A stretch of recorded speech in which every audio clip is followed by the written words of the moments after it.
Assalamualaikum warahmatullahi wabarakatuh. Perkenalkan, nama saya Intan Nuraini, berasal dari Prodi Ekonomi dan Keuangan Islam Fakultas Ekonomi dan Bisnis. Baiklah, hari ini saya akan mempresentasikan hasil proposal PMW dan juga e-book final saya yang berjudul Rahasia Mengelola Keuangan dengan sesuai dengan prinsip Islam. Yang pertama, realita pemuda hari ini. Realita pemuda hari ini akrab dengan dompet digital, FOMO, belanja online, pengeluaran minuman kekinian, dan jebakan cicilan ringan. Visi rezeki berkah, mengelola uang yang tenang, terukur, dan sesuai nilai Islam. Hasil akhir, bebas utang, riba, memiliki dana darurat, dan kehidupan berkah. Mindset harta sebagai amanah. Rezeki bukan hanya tentang jumlah uang yang masuk, tetapi juga ketenangan saat menggunakannya. Kepemilikan mutlak atau amanah. 1. Perencanaan, menata pemasukan tanpa membandingkan diri dengan orang lain. 2. Kehati-hatian, membatasi pengeluaran dan mengenali batas kemampuan. 3. Niat baik, menggunakan uang untuk belajar mandiri, membantu keluarga, dan memberi manfaat. 3. Batasan kritis keuangan syariah, terhindar dari konteks modern, riba, pinjaman online berbunga tinggi, cicilan pay later. 2. Gharar, membeli mystery box, promo online yang syaratnya disembunyikan atau membingungkan. 3. Maisir, trending kripto, spekulatif, ikut undian berbayar, skema cepat kaya. Alternatif halalnya, menabung di awal, transaksi tunai, pinjaman tanpa bunga, jual beli dengan akad yang jelas, harga transparan, dan barang yang pasti, investasi berbasis fundamental, saham syariah, dan dana syariah. Taktik harian atau mingguan. Audit 1 minggu, catat pengeluaran selama 1 minggu tanpa mengubah kebiasaan ataupun evaluasi wajibnya bisa dikurangi.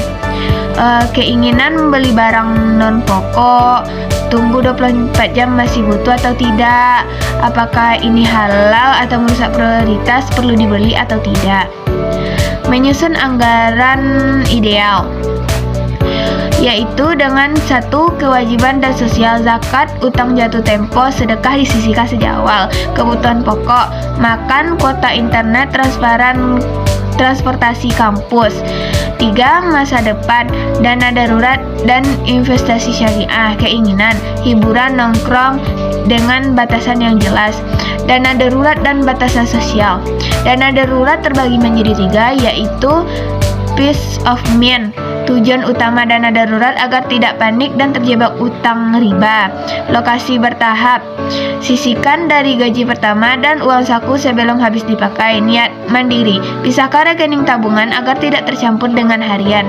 Menjaga hubungan sosial di lingkungan kampus atau tempat bekerja, ajakan teman sering mempengaruhi pengeluaran. Tidak semua ajakan harus ditolak, tetapi harus punya batasan. Menjaga hubungan sosial dan tidak memaksakan keuangan. Timbangan utang dan tanggung jawab. Nah, di sini tuh ada utang dan tanggung jawab tuh bagaimana sih kalau mindset kelirunya, mampu membayar cicilan atau tidak. Mindset syariahnya tuh, apakah barang ini benar-benar perlu, apakah akadnya bebas riba, apakah memberikan prioritas masa depan. Pengembangan aset, investasi halal, memilih instrumen yang memberikan manfaat jangka panjang serta produktif. Saham syariah memiliki porsi pada perusahaan dengan bisnis dan akad yang halal. Indikator keberkahan, kekuatan ziswaf. Zakat, membersihkan harta dengan mengeluarkan hak orang lain sesuai ketentuan. Wakaf, menahan harta untuk dimanfaatkan secara berkelanjutan. Infak dan sedekah atas kebaikan, memberikan sukarela dengan disisihkan dari awal, bukan dari sisa uang. Sintesis ekosistem rezeki berkah. Pemasukan, kita harus membedakan mana kewajiban dan mana kebutuhan. Kebutuhan anggaran terukur, bebas riba dan gharar, masa depan, dana darurat dan investasi halal, akhirat, infak, sedekah, wakaf. Nah, kita kan anak-anak zaman sekarang tuh kan, apalagi Gen Z ya kan. Saya juga termasuk Gen Z. Bagaimana sih cara Gen Z ini mengelola uang sesuai dengan prinsip Islam? Nah, kita masuk ya, menghubungkan teori ekonomi Islam dengan kebutuhan finansial harian. Terkoneksi secara digital, akses instan e-wallet, pay letter, dana, akses instan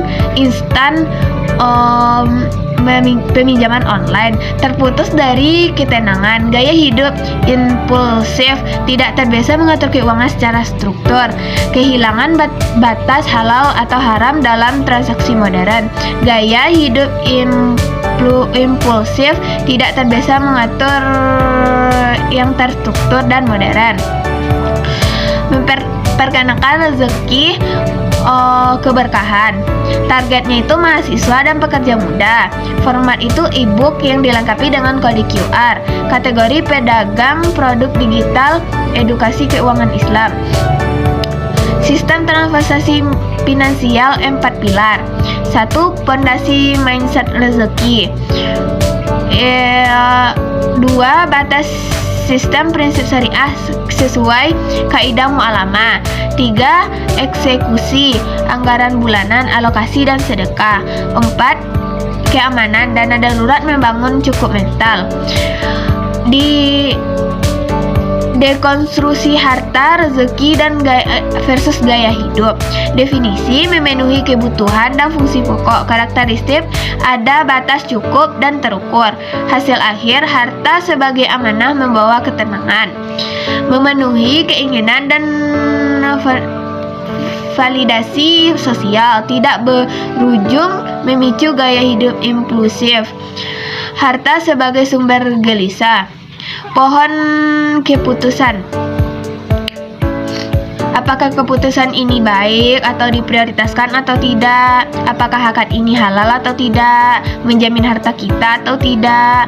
Membeli dengan tenang atau tidak? Keseimbangan hak, kewajiban, dan akad yang adil. Riba, tambahan yang disyaratkan dalam utang. Dampaknya cicilan menumpuk, hilangnya keberkahan. Maisir, spekulasi atau untung-untungan tanpa usaha produksi. Gharar, ketidakjelasan dalam transaksi objek atau harga. Diagnostik transaksi modern, halal atau haram. Konsep tradisional: riba, gharar, maisir.